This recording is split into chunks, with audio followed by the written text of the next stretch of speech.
Alhamdulillah. Baik. Hayya bina naftat yang liko ana bikiraatil basmalah. Bismillahirrahmanirrahim. Baik. Qabla an nahdu ila darsin jadid, uridu an hadirakum awalan. Nurafniza, Hadaza, Yara Pranesti, Birosaza, Bella Rahayu, Birosaza, Rani Haryati, Birosaza. Alhamdulillah kullukum hadirun. Baik, anak-anak ustazah semuanya, sebelum kita lanjut kepada pembahasan kita selanjutnya, ustazah ada sebuah motivasi yang mana kita hidup di dunia ini memiliki diberi kesempatan oleh Allah untuk hidup satu kali, sehingga kita harus bisa memanfaatkan kehidupan yang satu kali itu. Seperti kita masih diberi kesehatan, nikmat yang banyak, orang tua yang lengkap, dan yang lain-lainnya. Jadi kita harus bisa memanfaatkan itu semua. Paham tuh? Fahimna Ustazah. Baik. Qabla an nahdu ila darsin jadid, sa'as'alu ilaikum an darsil madi. Apakah Ananda semua masih ingat materi kita minggu lalu? Masih Ustazah. Ya, silakan Tiara. Tentang sholat Ustazah. Apa itu sholat? Sholat itu yaitu doa yang mana diawali dengan Baik. Qabla an nahdu ila darsin jadid, sa'as'alu ilaikum an darsil madi.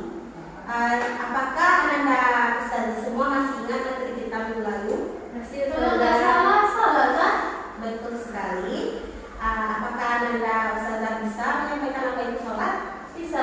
Kalau sholat itu secara bahasa doa, kalau secara istilah diawali dengan takbiratul ihram dan diakhiri dengan salam sesuai dengan rukunnya. Anti jahit tuntas. Baik. Selanjutnya, hal mustahid dan tulis taklum. Apakah Ananda Ustazah semua sudah siap untuk mengikuti materi kita hari ini? Siap kan?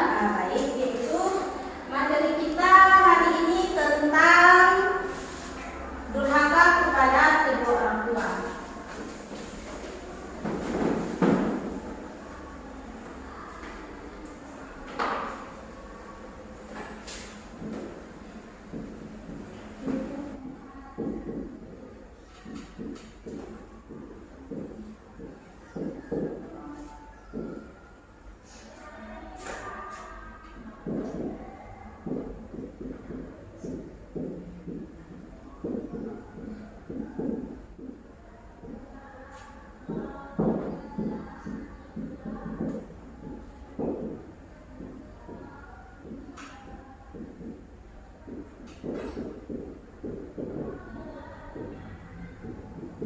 Baik, Ananda Ustazah semuanya, materi kita itu tentang durhaka kepada orang tua. Adapun tujuan pembelajaran kita itu ada 4. Yang pertama itu Ananda Ustazah semua mampu mengetahui makna dan contoh dari durhaka kepada kedua orang tua. Yang kedua itu ada dalil yang membahas tentang durhaka kepada orang tua. Yang ketiga itu ada dampak durhaka kepada orang tua. Yang keempat, integrasi psikologis dan ekonomi dari durhaka kepada orang tua. Sebelumnya, Ustazah akan membagi Ananda semua ke dalam 4 kelompok. Yang pertama, dari sini membahas tentang makna dan contoh durhaka kepada orang tua. Yang kedua itu membahas tentang dalil. Yang ketiga dampak, dan yang keempat membahas tentang integrasi. Silakan Ustazah beri waktu 5 menit untuk mencari materinya. Silakan.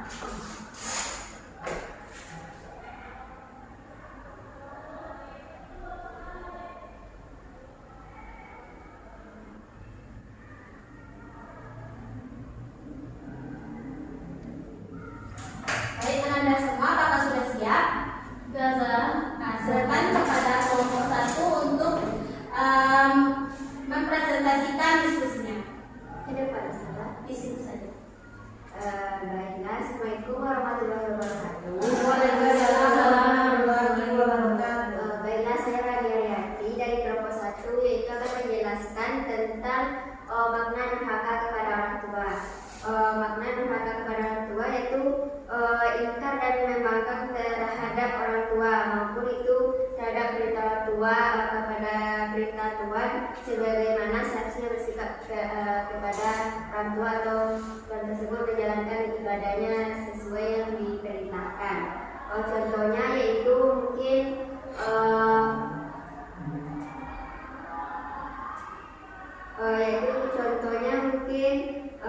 berkata kepada orang tua.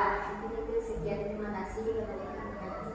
Anti Jahit, Mumtaz. Selanjutnya silakan kepada kelompok 2. Kembali, bismillahirrahmanirrahim. Perkenalkan, nama saya Tela Rahayu dari kelompok 2 akan mempresentasikan tentang dalil, di mana dalilnya ini terdapat dalam Quran Al-Isra ayat 23. Apa dibaca, Ustazah? Iya, dibaca. A'udzubillahiminasyaitonirrajim. Bismillahirrahmanirrahim. Wa qada rabbuka alla ta'budu illa iyyahu wa bil walidayni ihsana. Imma yablughanna indaka kibara ahaduhuma aw kilahuma fala taqul lahumā uffin wa la tanharhumā wa qul lahumā qawlan kariman. Artinya, dan Tuhanmu telah memerintahkan agar kamu jangan menyembah selain Dia, dan hendaklah berbuat baik kepada ibu bapa. Jika salah seorang di antara keduanya sampai berusia lanjut dalam pemeliharaan, maka sekali-kali janganlah kamu mengatakan perkataan A, dan janganlah engkau membuat keduanya, dan ucaplah perbuatan yang baik. Sekian saja. Anti Jahit, Mumtaz. Selanjutnya silakan kepada kelompok 3. Baik, saya Tiara Pranesti akan mempresentasikan hasil diskusi kami, yaitu tentang dampak durhaka kepada orang tua. Yang pertama, akan menghadapi masalah yang sulit seperti rezeki maupun jodoh. Yang kedua, sukar meraih kesuksesan dan kebahagiaan. Yang ketiga, dimurkai dan dilaknat oleh Allah Subhanahu wa Ta'ala. Yang keempat, dimasukkan ke dalam neraka dan tidak akan mencium aroma surga. Yang kelima, sholatnya tidak diterima oleh Allah. Dan yang terakhir, anak yang durhaka akan celaka di dunia dan di akhirat. Anti Jahit, Mumtaz. Silakan kepada kelompok 4 untuk mempresentasikan. Baik teman-teman, saya dari kelompok 4 akan mempresentasikan hasil kerja kelompok kami, yaitu integrasi durhaka kepada orang tua itu pada psikologis. Misalnya, kalau kita durhaka kepada orang tua, maka psikologis kita itu akan terganggu. Misalnya kita akan gelisah, tidak senang, ataupun was-was dalam menjalani kehidupan sehari-hari. Sedangkan integrasinya dalam ekonomi adalah kita itu akan kesulitan mendapatkan rezeki, misalnya pekerjaan sulit, meraih kesuksesan sulit, begitu juga dengan jodoh. Sekian saja. Anti Jahit, Mumtaz. Jawaban dari Ananda Ibu Semua tadi sudah bagus sekali. Baik, di sini Ustazah akan menyimpulkan tentang materi kita hari ini. Silakan Ananda semua perhatikan papan tulisnya. Yang pertama itu ada makna durhaka kepada orang tua dan contohnya. Seperti yang kita ketahui, durhaka itu secara bahasa berasal dari kata al-aqdu atau al-qaddu yang berarti memutus, merobek, memotong, dan membelah. Jadi maksud durhaka kepada orang tua di sini yaitu mematahkan tongkat ketaatan kepada keduanya, atau memutus tali hubungan antara seorang anak dan kedua orang tuanya, seperti meninggalkan sesuatu yang disukai keduanya atau tidak menaati apa yang telah diperintahkan oleh keduanya. Selanjutnya itu ada contoh dari durhaka kepada orang tua, seperti anak Ustazah misalnya membuat kedua orang tua Ananda menangis dan sedih. Yang kedua yaitu melakukan kemungkaran di depan keduanya. Yang ketiga, melihat dengan keadaan marah. Misalnya Ananda semua sedang marah di sekolah, lalu tiba-tiba di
Sebelum kita tutup, Ustazah ada PR untuk anak-anak ini semuanya, yaitu silahkan cari contoh di lingkungan masing-masing, contoh durhaka kepada orang tua, ditulis di bukunya masing-masing. Kita tutup pertemuan kita, yaitu naktatim liko ana bikiraatil hamdalah. Alhamdulillah. Syukran Ustazah.